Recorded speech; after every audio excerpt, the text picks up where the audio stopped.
goes by Mike. We have him as Leslie here on the screen and at home. So. Yeah, and at the presser, you know, he mentioned that he goes by Michael, but it doesn't seem like he minded. He probably gets Leslie a lot. And they're underway in the center of the mat. And as Mike and Willie talked about in the pregame, the first two matches of this session, teammates contesting against each other. We just saw Hawkeye Wrestling Club. Now we're going to see Army WCAP. For those of you unaware, it's the United States Army's world-class athlete program. There are a number of Army WCAP wrestlers here, not only this weekend, this session, but in the night session as well, and last week in Rutgers. Yeah, they went 8-0, 8 wins, 4 world team members from the Army. Absolutely. So this will be the first loss by WCAP, but understandable, right? Because the teammates battling each other. These two met in the U.S. Open finals with Fuenffinger coming out on top 6-4. That's how he got his way to Final X, and then Hafizov winning the World Team Trials in Raleigh, North Carolina. So that's how these two made it here. We're about 55 seconds in. No passive so far, no points. You see our official looks like he's starting to call for action for red as Hafizov holding ground here. Hafizov, one of the more well-rounded wrestlers on the Greco competitors. He can go back arch, he can do the basic arm drags and the snap downs and the high dives. Got a lot of experience too. Originally started his career in Uzbekistan, where he was born and grew up. Immigrated to the U.S. and has added a lot of depth and power to the U.S. Greco ranks. And it will be Hafizov, the 2017 World Team member, taking a 1-0 lead, just as he did at the U.S. Open, starting off here 134.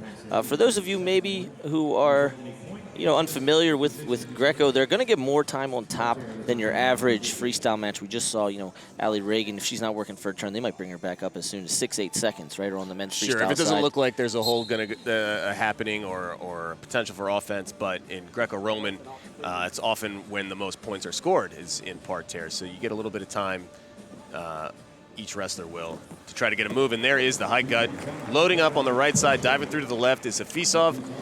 And Fuenffinger up in the air again, and that's going to be 4. Savvy move by Hafizov, getting Fuenffinger all the way up off the mat to pick up the extra 2 points. So it's not just finish it off here. Yeah, 8 points is a Greco-Roman tech. They run out of real estate, so Fuenffinger lives to fight a little bit more. 1 minute and 8 seconds left on the clock in the first period. So already we're seeing more action from parterre. Early on in the first session of Final X Rutgers, there were no points scored until about the 3rd or 4th Greco bouts. About 6 or 7 times guys had to get put down before we saw points on the board from parterre.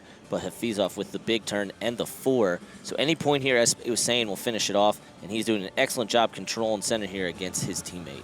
And with those 8-point techs, Fuenffinger has to be very careful, but it also allows him a little bit of an opening. No one is ever really out of a match until that tech goes on the board or the whistle sounds to end the match.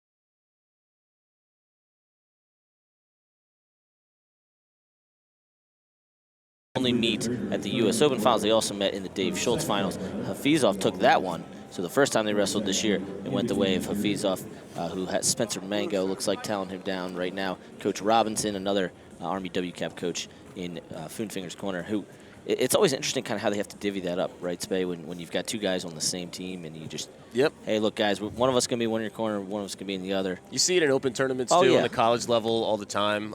Coaches being pulled in a lot of different directions trying to figure out who they need to corner and when, and sometimes you get teammates wrestling each other, as is the case right now. So Fuenffinger now with a 7-point deficit to make up. He's got time to work, but the clock is definitely working for Hafizov. And both these guys, a lot of the Greco guys, in fact, have really interesting stories, right? Raymond Bunker, a guy we're going to get to a little later, he mentioned that he didn't know what Greco-Roman was 3 years ago, and then Coach Lukidis pulling him in, right? That's a Marine guy, of course, not WCAP guy.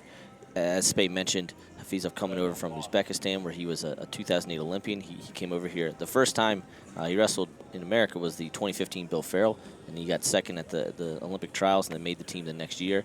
So a lot of experience for him. And then Fuenffinger, we mentioned Joe Rao last week was a D3 guy.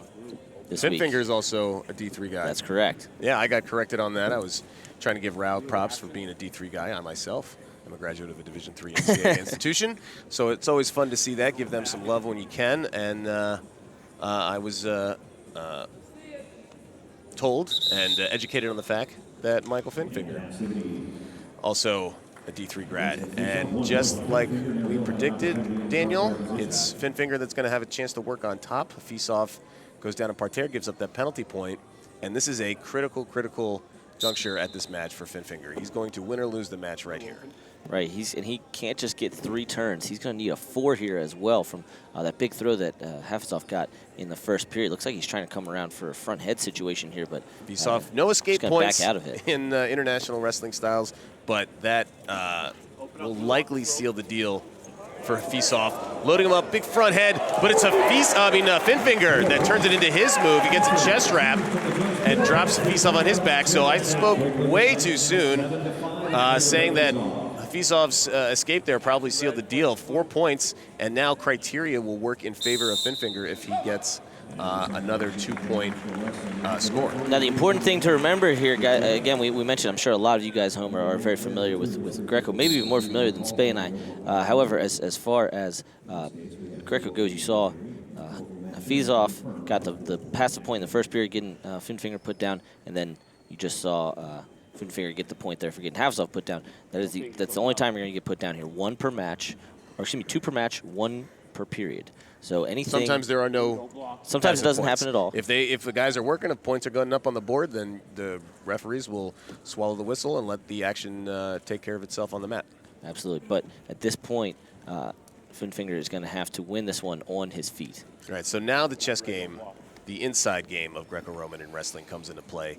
2 points is all Fuenffinger leads, but he can't go all out because he can't do a risky move and give Hafizov a chance to seal the deal. However, Hafizov can't likewise take his foot off the gas lest he give Fuenffinger an opening. So it's a lot of push and pull. It's a lot of game theory for both guys. This is where you might see Hafizov maybe attempt a headlock right tight and take advantage of that slip roll and perhaps try to kill some time there and have to have Fuenffinger reset. Fuenffinger trying to high dive here. Final 10 seconds. Hafizov holding him in the underhook. Once again, a high dive by Fuenffinger. Yeah, defending well, eating clock. Hafizov doing everything right, and he is going to take this first match thanks to that parterre offense in the first period. Ildar Hafizov going up 1-0. So coming up next, our first women's match of Final X Lincoln. It's going to be Jakara Winchester and Dominique Parrish as Hafizov walks off the match in victory. Both